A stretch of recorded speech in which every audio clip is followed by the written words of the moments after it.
I think both robotic and human exploration has a lot to contribute to solving the asteroid hazard to the Earth. So robots do reconnaissance, they bring back samples of what asteroids are made of.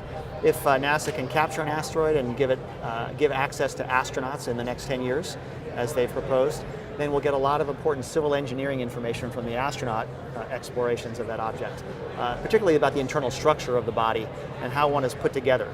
And even a small asteroid could be a larger component of some big rubble pile that could threaten Earth someday. So we'll learn some very good planetary defense information. But I think when it comes to actually executing a deflection of an asteroid, that's going to be done robotically, and you might send a whole formation of spacecraft, all robots, to make sure that the job gets done properly.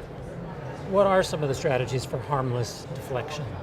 Well, there are three main ones. The most elegant is probably the gravity tractor. If you have a small asteroid with lots of warning time, you can park next to an asteroid and the mutual gravitational tug will slowly change the velocity of that object as your spacecraft tows it with this minuscule amount of gravity, so that you can make it miss its appointment with Earth 10 or 20 years later. Probably the most broadly applicable technique would be the kinetic impact, where you fly a hypervelocity spacecraft into the body, and that transfers enough momentum that firing a bullet into it changes its velocity so that it misses its appointment later on with Earth.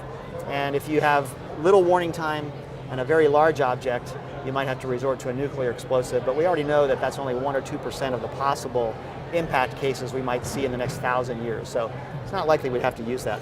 Another new one that's just been mentioned is you can take a solar electric rocket motor, an ion engine, and your spacecraft can actually direct the plume of exhaust onto the asteroid.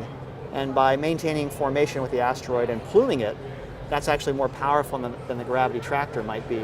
And so you're harnessing solar energy to divert the asteroid. And that could be an effective technique too, should be explored. Space.com